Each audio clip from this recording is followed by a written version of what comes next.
Krishna. Hare Krishna, dear devotees, and welcome to today's session. How are you doing? I pray that all is well with you and your families at this time. So we're continuing our study of the dilemma that Arjuna is going through, and we're trying to get inspiration from this during this COVID time, as we're seeing Krishna's intervention to help Arjuna at the place in life that he is right now. So we catch it today at the 9th verse. So it's Bhagavad Gita 2.9. Sanjaya Uvacha Evam Yuktva Rishikesham Gudakesha Parantapa Na Yotsya Iti Govindam Yuktva Tushnim Babhuvaha. Translation: Sanjaya said, having spoken thus, Arjuna, chastiser of the enemies. So as we assess Arjuna, as we assess this beautiful verse, the Sanskrit is so beautiful here because we see the interplay between the Lord and his devotee, Rishikesha and Gudakesha. You see in the Sanskrit today's verse, it says here, Evam yuktva Rishikesham Gudakesham Parantapa. So Rishikesh, and the meaning of Rishikesh is the one who controls the senses. The Lord of the senses is Rishikesha. And Gudakesha is Arjuna. Remember we were saying Arjuna has the strongest mind. He was able to train and master his skills due to the dexterity of his mind. Now that same mind, when it's turned against him, then who can help him? Even Rishikesh is sitting on his chariot. The Lord of the mind, the Lord of the senses. So the deeper meaning is that even if the Lord of the senses is sitting on your chariot, he cannot help you. Why? Because you don't want to be helped. Because where you are right now, you don't want to be helped. So you see the situation. And why is it that you don't want to be helped? It's not that you're not sincere. You're very sincere. But you've chosen the counseling of the mind instead of choosing the counseling of Rishikesh, Lord of the senses. And therefore he's helpless. Let's see. So the Sanskrit is so beautiful because it's helping us see that even if Rishikesh, Lord of the senses, is sitting on your chariot, if you've chosen the counsel of the mind, he can't do anything to help you. So what a difficult situation. And we're seeing today, Arjuna is going to move from just talking about it, from first thinking about it, now is verbally talking about it, and today he's going to act on it. He's going to drop his bow. He's going to fall silent. Let's see. Translation goes on. Told Krishna, Govinda, I shall not fight. So Arjuna has now decided, I'm not going to fight. Now, devotees, we find ourselves in this way as well, that we take the counsel from the spiritual master, the most dear, intimate associate of the Lord, and we expect that by taking his counsel, he'll help us change the current situation. We're so attached to the outcome of the current situation that it must go the way my mind is saying. Then only your counsel is good. If Guru Maharaj says something that's not parallel to what my mind is saying, then we find ourselves like that many times, and that's what's happening. Arjuna wants Krishna to solve his problem from where he is right now. And Krishna is saying, Arjuna, even though I'm Rishikesh, I can't help you. Why? Because you've only taken the counsel of the mind. You're not willing to hear me as well. And if you're willing to hear me, then you want me to say something that the mind is already saying. Then only you feel pacified, no lamentation. So instead of seeing the world unilaterally, you can see the world collaterally using the vision and guidance of the spiritual master. This is what you can only get from a spiritual master, because his blessing is he removes the ignorance from your eyes. He helps you see by making you see your own ignorance. Therefore, the only prayer to the spiritual master should be, please help me to see my own ignorance. That is what a disciple feels. That is how a disciple thinks, that I'm totally in ignorance here. I'm wallowing in my own ideology of life based on what I learned through indoctrination from TV, from school, from media, from friends, from family, from society. And all of them have taught me to become this, to be this. And this is not the lifestyle that gives fulfillment. This is the lifestyle that gives happiness, but it's not the lifestyle that gives fulfillment.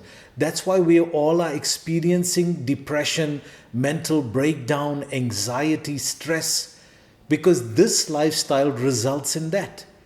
But the lifestyle that we want, the lifestyle that the spiritual master wants to give us, is the lifestyle based on the Aryan culture. And that lifestyle is based on self-realization, self-awareness, and understanding your true nature, and living with that holistically and harmoniously within this world. And this is the greatest gift of life. Once you see your own ignorance, then you develop maturity. And now we're not enchanted by just the externals. Because if we live life just based on the externals, our life will become external. And with an external life, just the decorative outer shell, just the external flamboyancy of life, we never feel any fulfillment in the heart. Therefore, we feel empty. Look at the examples of these great Hollywood actors and film stars. All the money in the world, why is the suicide rate so high? What does it tell you? His mind has become so strong, it's even convinced himself that to kill my body is worth it. This is how powerful the mind can become if it's living its life based on the body and the norms of this materialistic world. Because that lifestyle never will fulfill. There's nothing fulfilling in it. It's all empty. And when people start to realize that, they realize, I've just cheated my life. Oh, but I'm already 40, 50 now. What do I do now? But it's never too late. As soon as one realizes, one can understand, make the change in your life. And that is Krishna consciousness. Dear devotees, if we're still grappling with life on the level of the mind and the body, and we're still expecting the spiritual master to bless us at that level, then when are we going to actually taste what he's really come to give us? He's come to give us the experience of the spiritual dimension, of the spiritual world. And we're still grappling with the mind and the effects of the mind and what we lost and what we hope we can get. And we're just caught in that dimension of reality, not willing to expand the mind any more than that. And yet he's come right down to our level to share. He's come to share our pain, to share our suffering. And we've seen it already in life that before we even come to understand it, the spiritual master is gone. He passes on, he leaves us. So where does that leave us in our spiritual life? Where does it leave us in Krishna consciousness? We had such a great gift. Brahmanda Brahmanate Kon Bhagyavan Jeev Guru Krishna Prasada Pai Bhakti Lata Bij. Who is that fortunate soul that meets Guru Prasad, meets a spiritual master, gets the mercy of Krishna through his remnants and knows about Krishna, and who gets the seed of devotion planted in his heart by the spiritual master? Who is that Bhagyavan Jeev? Who is that fortunate spirit soul? We grappling with all these materials, to's and fro's. We're grappling with trying to make the material world work. We're exerting it to make it work for us and getting frustrated at that. And yet before we know it, time is gone and the Guru is also gone. And then where does it leave us? Most unfortunate. So when we meet such a person and we're hearing from such a person, make the changes in our lives now. Because who knows what tomorrow brings? Nothing is certain. Nothing is certain out there. Tomorrow, it could be our day today. It could be our day tomorrow. We keep on saying could be. One day it will be. One day it will be. So if you want to make changes of your life and you're not happy with the way your life is going, make the changes now. You already decided that the Guru must say something that the mind is saying, otherwise I'm not going to follow that also. So what does it mean then taking the counsel of the Guru? So we can see, devotees, we've come to a crossroad. And this is the crossroad in life. This is the process of life. This is how we understand our lives. that even though Krishna is sitting on Arjuna's chariot, he's taking the counsel of the mind, which is saying, look out there, observe there.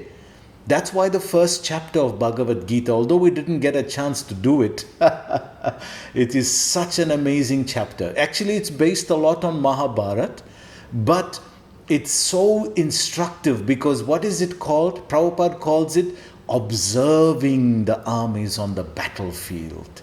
How are you observing? The other day we were giving the example of the duck and the rabbit.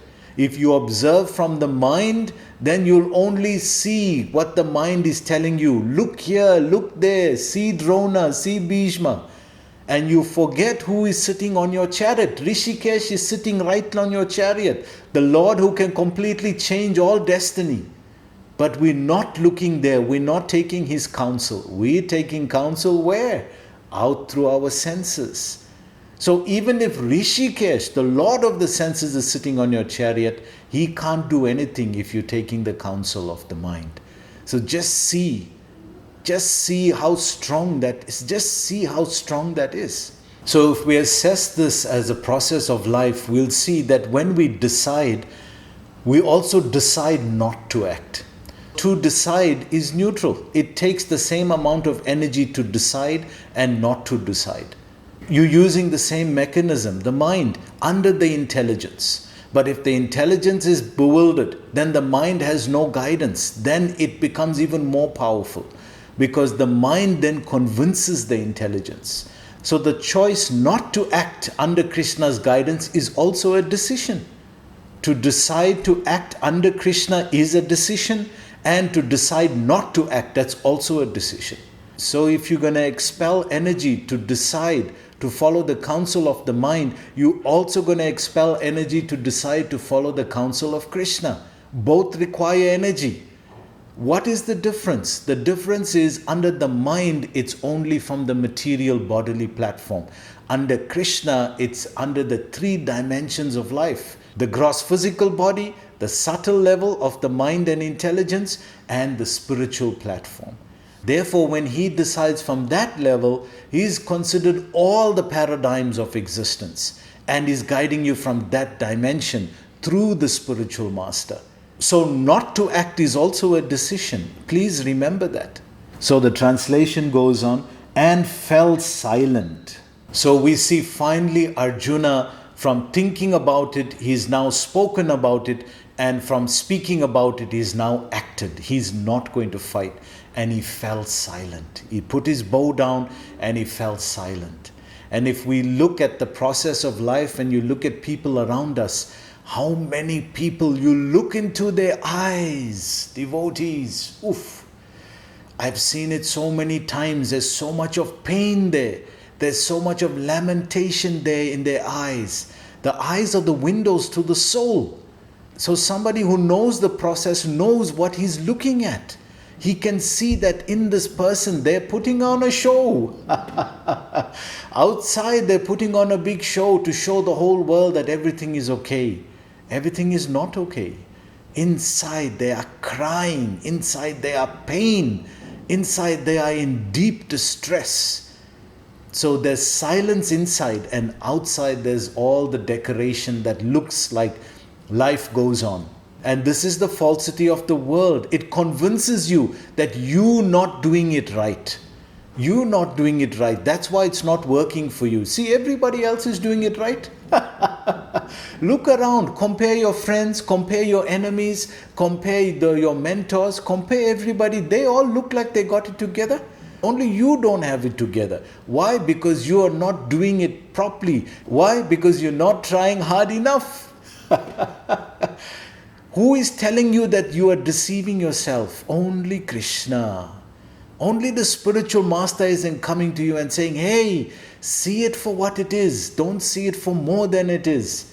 You are being deluded by all this false advertising. You are being deluded by the falsity of this world. That everybody is showing you that they're really happy. Look at their face. Look at their eyes. Look at their eyes and see inside to the soul. Inside they are just like Arjuna. Let's see what help we can get. Prabhupada is saying here. Dhritarashtra must have been very glad to understand that Arjuna was not going to fight. We remember first verse, Dhritarashtra, right? Dharmakshetra, Kurukshetra, Samaveda Yudutsava, Mamaka Pandavascheva, Kim Makurvata Sanjaya, Mamaka.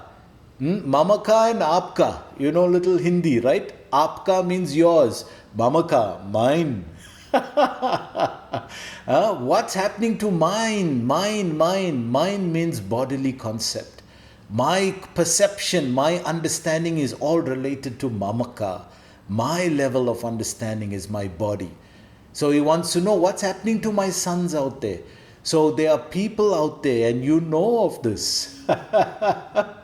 You know of this, that there are many envious people out there. Actually, the whole world is envious. And if we see that, they're not genuinely happy. Only the devotee is happy for you. Why? Because he can see the struggle that you're going through on the path of devotion, the struggle that you're going through on the path of the process of life. It's a struggle, but it's on the path of perfection. It's on the pathway to Krishna. These are some of the titles of books that Prabhupada has written. Why? Because this is the process that's going to give you salvation. The rest of it is just going to give you lamentation. All the other ways you assess life, you're trying to tweak life at the level of the body. It's not going to work. Why? Because there's two more dimensions of life that you're not considering. The subtle level, the mind and intelligence, and the spiritual level, the level of the soul. That's why we need the spiritual master. So he can guide us from that. Otherwise, everybody out there is envious. You know, I remember once at the airport, it was describing a new car that came out. So it says, buy this car and see the envy in your neighbor's eyes. Can you imagine? That's the level of enjoyment we come to in the Kali Yuga. That we can only enjoy if we see the envy in others' eyes. So what are you enjoying? Envy. Look at what your enjoyment has come to. You are now a connoisseur of envy. What do I enjoy? I enjoy envy. That's what we're starting to relish. Look at where we've gone. Why? Because we're following the mind. When you follow the mind, this is what it can bring you to. That Arjuna is called Parantapa here. He's got all the skill. He's got the skill set. He's got the skill set, but he hasn't got the mindset. Because the mindset is not there. He's following the mind, and Rishikesh is sitting right on his chariot. Look at his decision. I will not fight Govinda. And he puts down his bow. So this is it. You may have the skill set. You may have the intelligence. You may have all the externals. If the mindset is not right, devotees, we are suffering. If your mindset is not right, you are suffering in silence. Your heart is screaming for help, but your mind is saying, keep quiet. You're not doing it right. You are at fault. You are the one who is the fault. It's not the world. And the devotee is coming and saying, don't listen to your mind, because the mind is a product of the world. Don't listen to your mind. The mind is a product of this world, and of course it's going to tell you you're not doing it right. Listen to Krishna. He's right there in your heart. He's right there on your chariot. And he can give you that peace, that comfort, that solace that we all are crying for. That's why we see, although Krishna says, Chaturvida bhajante mam janasukrito Arjuna artha jignasi artati jnanita bharata sabha. So he's saying, Arjuna, there's 4 kinds of people who come to me. One who is distressed, one who's in search of knowledge, one who's inquisitive, and one who's in search of wealth. So Arjuna, experiencing grief, seems to be this one who's coming to Krishna because of grief. He's experiencing tremendous grief in life. So how many of us can relate to that? I think all of us at some point or the other realize that I can't carry on with this grief. It's too much. Life is insurmountable. I can't relate with this anymore, and I can't just accept it. I have to make a change. So the fact that we accepted Krishna consciousness, the fact that we took initiation within the society of Krishna consciousness, means we've taken strong steps to alleviate grief.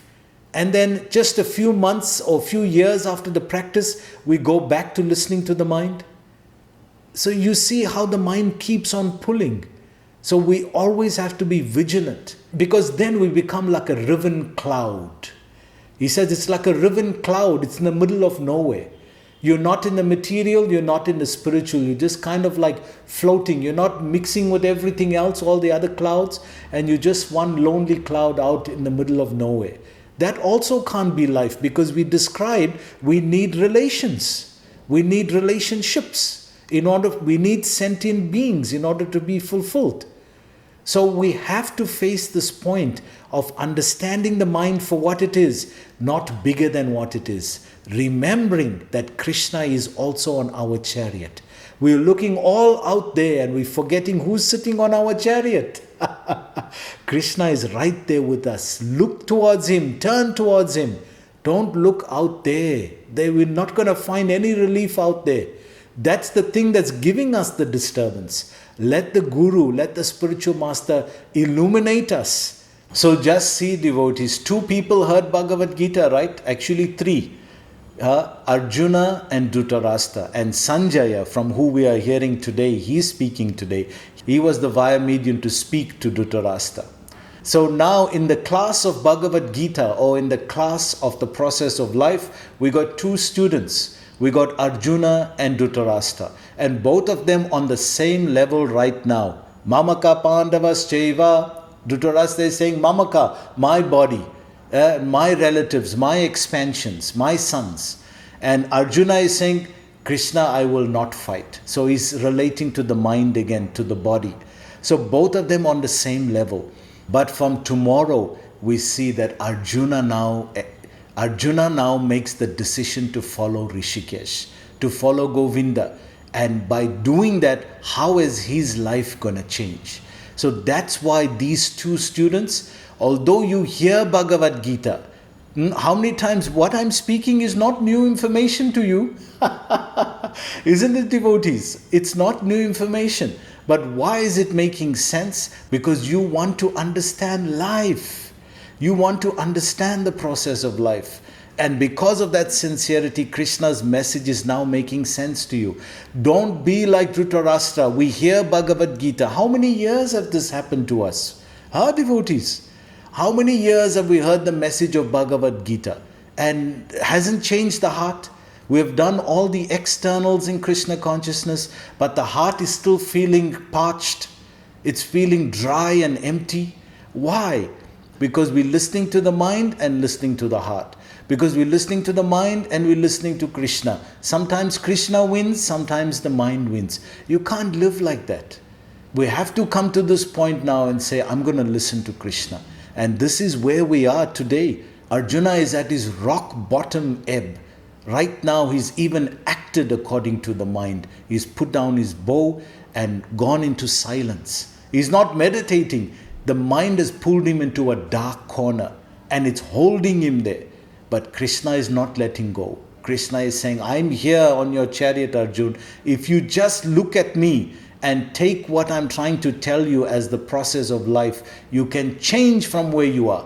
You can make that change. That's why he's saying, Parantapa, you are the chastiser of enemies. But this enemy, you've never faced him before. You've never faced an enemy like this, Arjuna. And who is that enemy? It's your own mind. It's your own mind. You never realize that your mind can be so strong and so deceitful to you that it can pull you right into the darkest corner of life and hold you there and make you go through so much of pain and lamentation. Let's see what Prabhupada says here. And was instead leaving the battlefield for the begging profession. Just see where things that you never thought will happen to you. For a Kshatriya to beg, this is the worst thing. That's why these examples are so strong. Wow, Bhagavad Gita is just amazing. These examples are so strong because when they give the counter example, a Kshatriya means he will never beg. He's completely broken his honor if he has to beg. That's why this Kurukshetra war is happening, because the Pandavas never begged. Because as a Kshatriya, you can never beg. But Arjuna is saying, I'm even willing to do that. That's where his mind has taken him to in life. It has pulled him from being so great, so powerful, so high, externally. Internally, it's pulled him right down to the pits of life. So this is what, if you don't address this part of yourself, you're not going to be able to go through the process of life. You're going to be constantly stuck in lamentation. And this is where Arjuna is right now.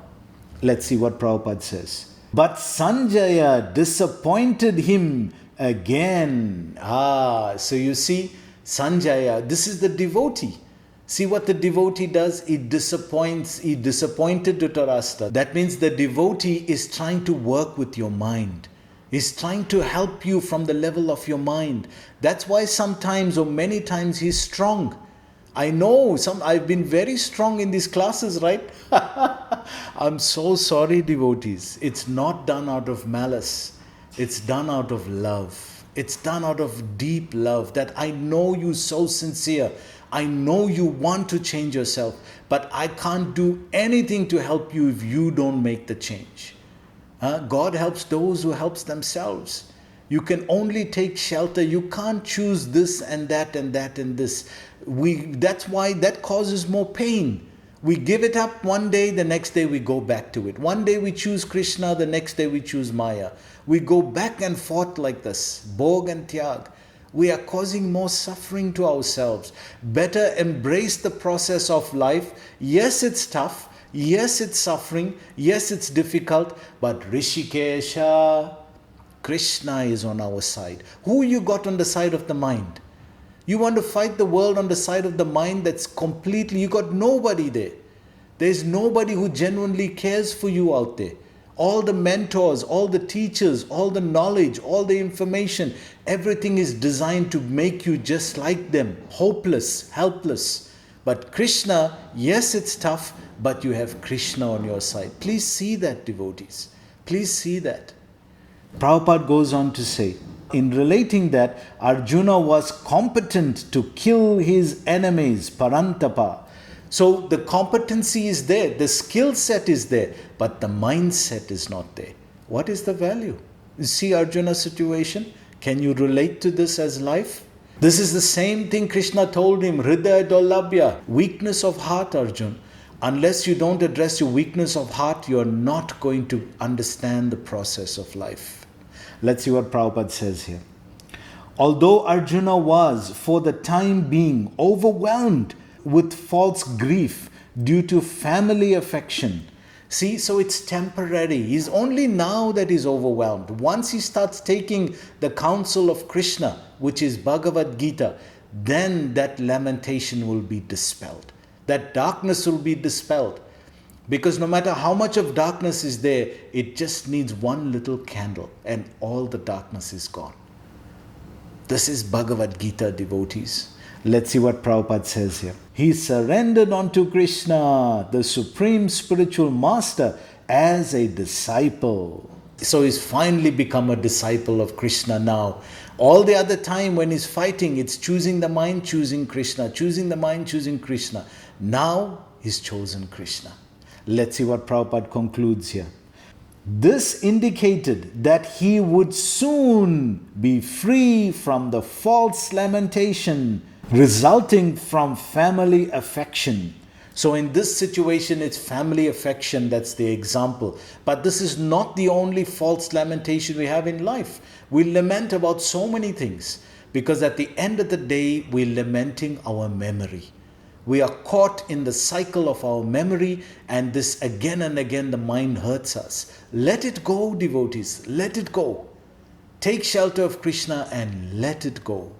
Prabhupada concludes here, and would be enlightened with perfect knowledge of self-realization or Krishna consciousness, and would then surely fight. Once you apply the process of Krishna consciousness, your life will change completely. Prabhupada ends here by saying, thus Dhritarashtra's joy would be frustrated since Arjuna would be enlightened by Krishna and would fight to the end. So you see, all those people there who are envious of you, because of their miserly weakness, they don't want to address themselves. They just want to change the external.